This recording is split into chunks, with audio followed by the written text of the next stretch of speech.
welcome to Catching Up with Coast to Coast Jaskaran. It's a pleasure having you. Pleasure to be here. Thank you so much. And the audience wants to know about your journey with Fab Interiors, with your father, the legacy, and there's so much to tell and there's so much to hear for people and know that whatever you've achieved in life, where did that journey start? My journey How's it with going? architecture design started way before I actually stepped into architecture college. Fortunately for me, as an interior designer, as a child, I used to love walking into the office, spend hours and hours over there, just look at what people are doing. I think when I was around 13, I enrolled into an AutoCAD course, Okay. which is a drawing software.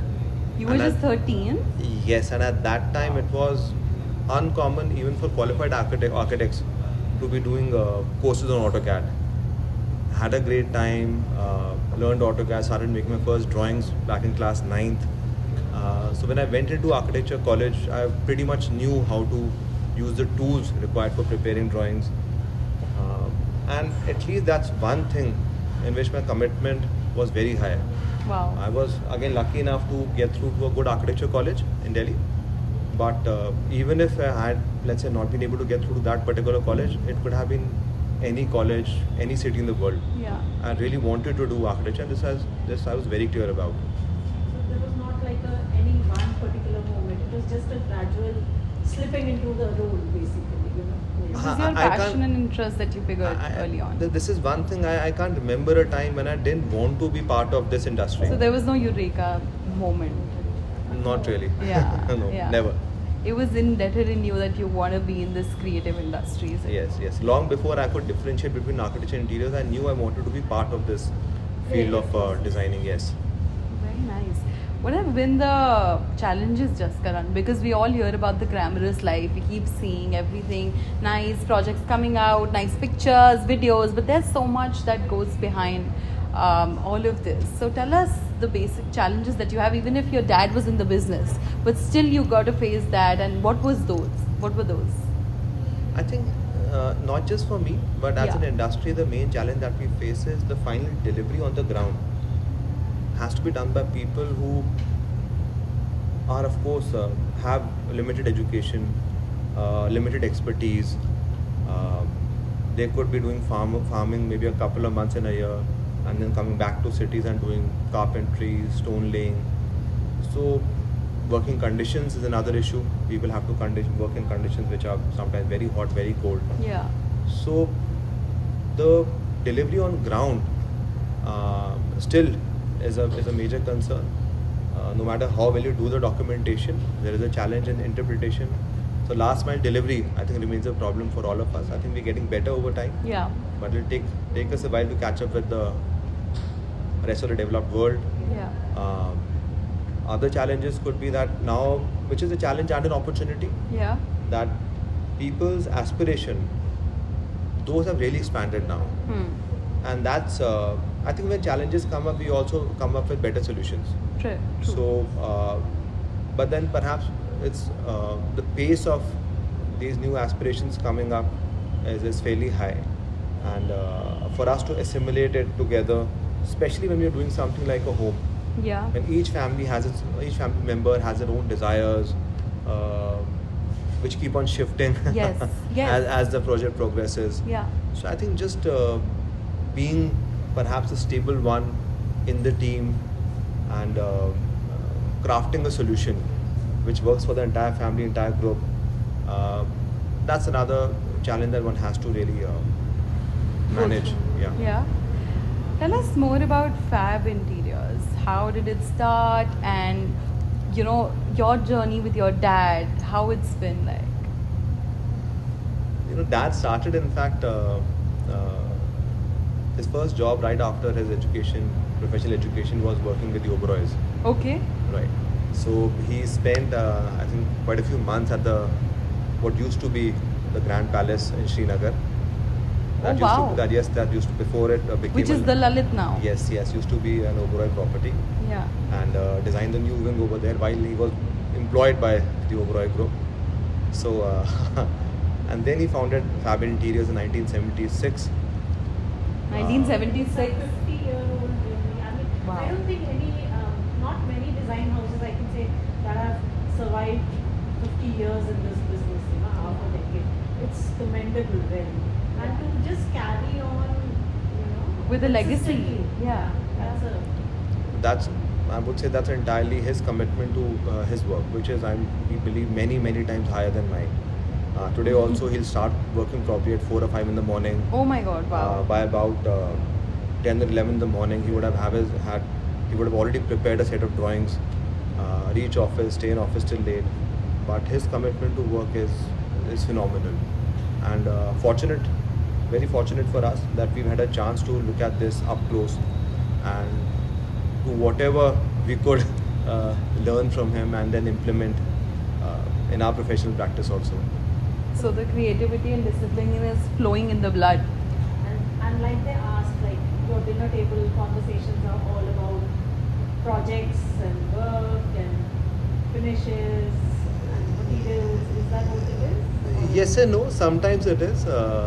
It's become because my brother is also an architect, now an actor, but by qualification he's an architect. My wife, whom I met in architecture college. So the conversation very seamlessly flows between work-related things and things not related to work. Yeah. So we don't have to draw a line that we are discussing work and not discussing work. It just happens very seamlessly for us. One of the favorite projects that I'm sure that everybody who is watching has been at the Savoy, Missouri, which is our favorite holiday destination, at least mine.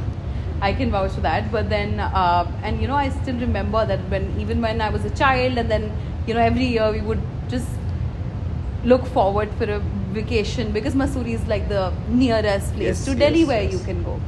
Tell us that, you know, we've got to know that Savoy has been done by you guys. So tell us more about that project, and everybody watching us would be really excited to hear about that. Savoy was a wonderful journey, Wow. magical journey of sorts. It has a wonderful history. It was first built back in 1902, and hats off to the guy who maybe built it at that time when there were no proper roads. Yeah. But since then, there was no serious renovation or upkeep which took place.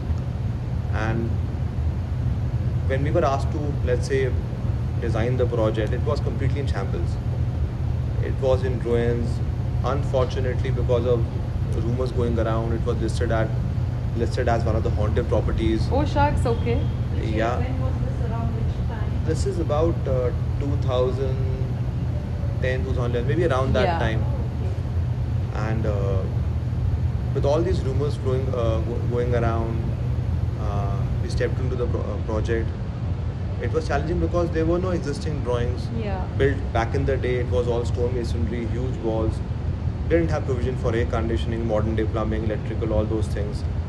So it required a huge amount of time at site. So we should go to Missouri, thinking we'll come back the next day morning, and we should be there for 3 days at a stretch. I must have made about 35 odd visits to Missouri, each being on an average Really? of 2 to 3 days. And that's what that particular site required. But it has a phenomenal, some beautiful positive energy, Yeah. because we never felt tired. At times it could be the peak of winter. It's like a But retreat. It is a retreat, but it has some energy. Yeah. And luckily, so it has some wonderful incidents, you know. Normally, when people are there at a holiday destination, sometimes someone might switch on music late at night and there could be a fight or a argument. But in Savoy, what happens often is that one family might hang out in that courtyard around Yeah. which the rooms are, and they might start playing some music. Some guy might come out to complain, okay, stop the music, and after 5-10 minutes They'll be partying together. they'll be Chilling together. they'll all Yeah, that makes join sense. up. I And it's do happened that the remember. wife actually Yeah. came after the husband, that where has he disappeared? He gone out Yeah. to request the guys to shut down Yeah. the music, and he's already part of the group. Yes. And by next day, families who had just arrived the previous night, they're all dining together, roaming around the city together. Wow. So it has definitely has some magic to it. Yeah. I mean, we're very fortunate to be part of it. That is fantastic. You've been actually instrumental in creating that magic, I think. I would like to think so, yes. It's like a legacy project that we've done. It was a huge responsibility Yeah. because, we thought that it has to be like a bit of a time travel. Yeah. Yeah. That when you step into that property, Yeah. the charm Yeah. of early 20th century, Yeah. that has to surround you. True. And not in a historical or Yeah, in a museum-ish classic way, way. Yeah. but in a very refreshing, rejuvenating way. Hmm. And I think that's what we were able to deliver. The intention that you put into your work, whatever Yes. you're doing, it just comes out. Yes. Even if it's like a podcast or whatever, even if it's like a design process. Tell us more about the design philosophy at Fab Interior. I'm often asked this question because Yeah. we deal both with residential design as well as hospitality design and some other different building types as well. I really believe the science of building remains the same because ultimately we're designing for people. Whether we are designing a home for a family or whether we are designing a hotel, it could very well be the same family who's visiting that hotel. The only difference in application of the science is that a home we might design for 15-20 years, Yeah. whereas in a hotel you would be visiting for maybe 2 days or let's say up to a week. Yeah. But if we understand and approach building design from the eyes of the person who will be occupying that space, it becomes a very natural process. Yeah. It's just understanding what that need would be at that particular point. We recently designed a series of airport lounges. Now again, the thought process, we just have to imagine ourselves as being travelers, and at that particular time, what is our real need? For example, we've been through an airport which because of its very nature is impersonal, spaces are just too large. Yeah. What we needed to create for those areas was something sort of an oasis. Is colorful, is cheerful, is relaxing, is restful, which perhaps to my mind encourages communication between other travelers. So once we have that story in our mind, what really a person needs emotionally and physically at that space, Yeah. the design is more like a follow through. Yeah. The business mechanics have to be thought of. Yeah. That's true for a hotel. That's Yeah. true for any other building type. But then again, the business has to blend in. It has to be a solution to what the people visiting those buildings require. Yeah. A great banquet hall is fantastic for business, Yeah. but it's also a solution which the society is looking for. Yeah. So I'm quite a firm believer that the science of designing remains the same. Yeah. It's just the application which changes from project to project, and that even changes within the same project category from location to location. Yeah, absolutely. I'm sure, absolutely. And the process is so different with every client. As you said, residences are altogether different than hospitality. You guys have a wide portfolio. Yeah. What do you think how important are veneers as surfaces? I'm still very fond of natural materials, in particular wood. A typical process for designing is that I would somehow perhaps close my eyes and just try and be in that space that we wish to design. Wow. And some images start popping up. And luckily with me, I can see a very clear image. Yeah. And I like to stay in that space for a certain while. And once we have that vision in our minds, we of course then try to find ways of putting that mental image onto paper. Yeah. And materials are a really, really important part of creating that space. Perhaps a veneer which is very sedate blends in well with the space which is very formal. Yeah. Some things which is perhaps like my favorite veneer, walnut pearl. Yeah. It has a nice. Oh, pearl is my favorite too. I Great. keep telling Pinakini that. It reminds me of my nanny house. I think See, everything. that's yeah. what I meant, old school. Yeah, old school. I'm old school as well. Like. So I think Yeah. that I really enjoy using it in, let's say, if you're designing more like something like a study or a den, because it has that visual weight to it. Yeah. If you're doing something which is like a kids room or a space which is a recreation area, something more playful Yeah. you would like to bring in.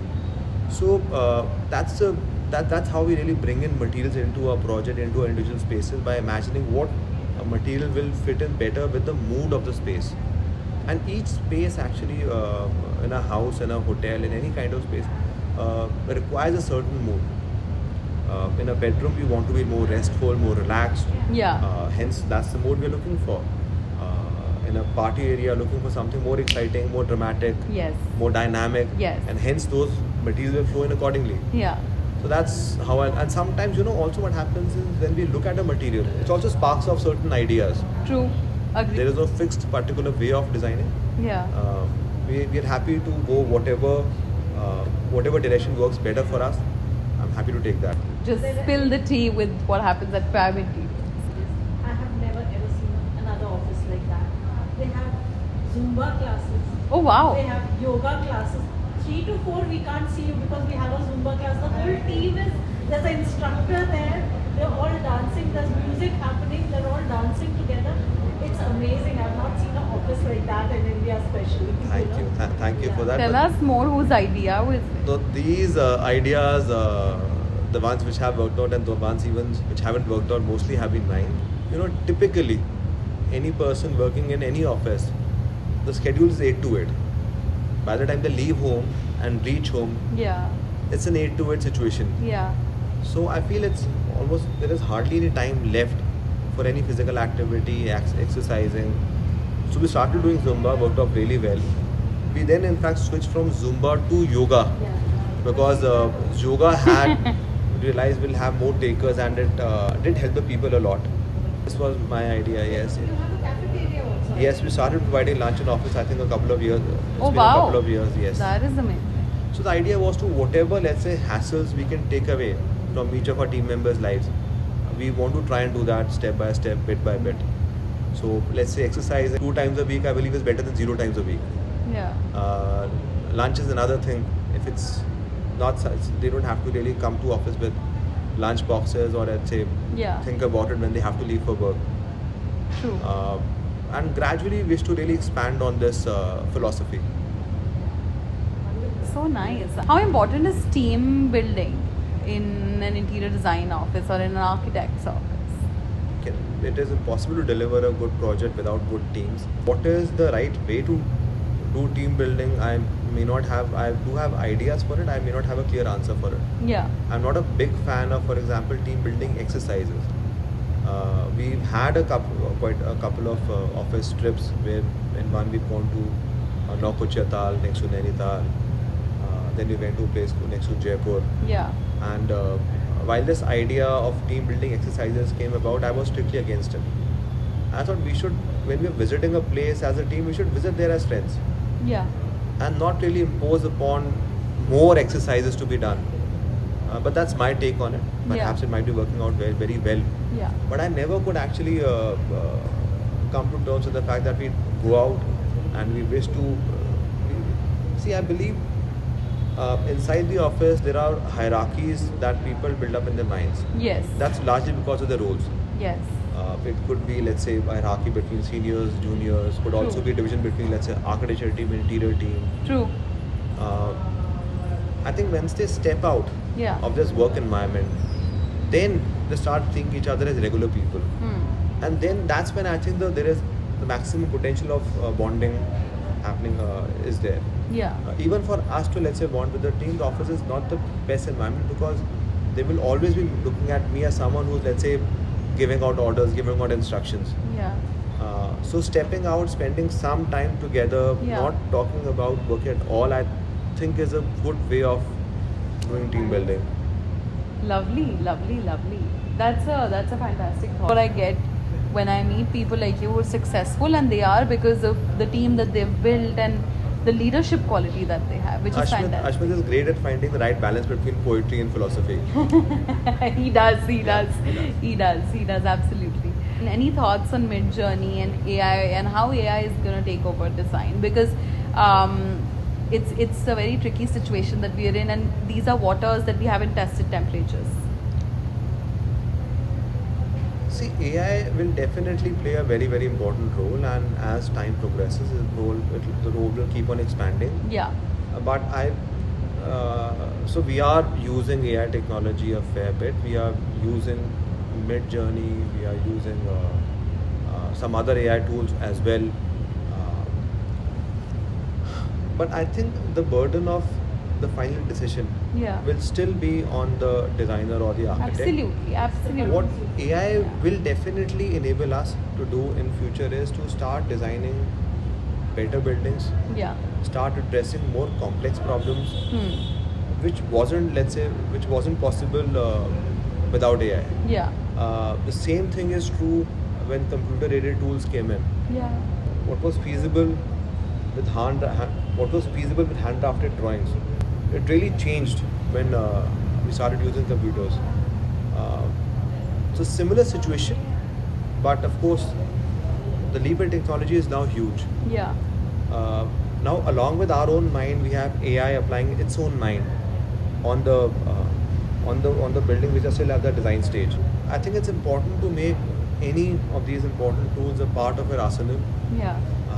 Designing with AI is going to be great, and I feel in the years to come, someone who chooses to completely stay away from AI will Easily replaceable. will be replaced by people who are using AI. Because they'll be technologically advanced and they would know that tool better, and then there would be a requirement for that tool as well.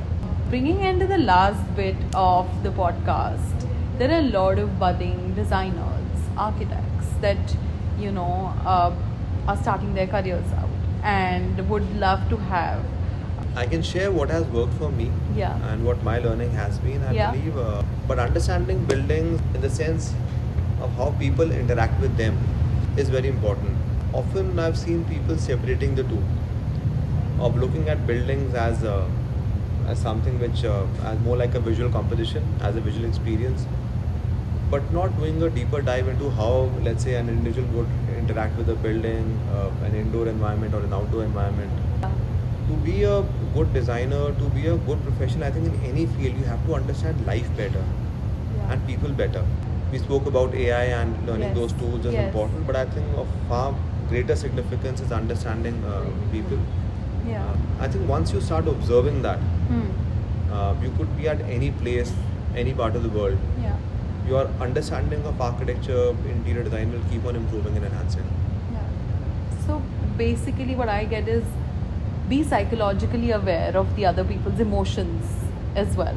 But it was a pleasure chatting with you, and so many insights from a person who has been in the generational business and taking the legacy forward. This was Just Karan with us, and we hope to see the father and son duo on the next season, or probably after a few podcasts when they feel that this was good. Thank you so much, Just Karan, for taking out the time and being here with us. Thank you. Thank you Wonderful so being much. here. Thank you.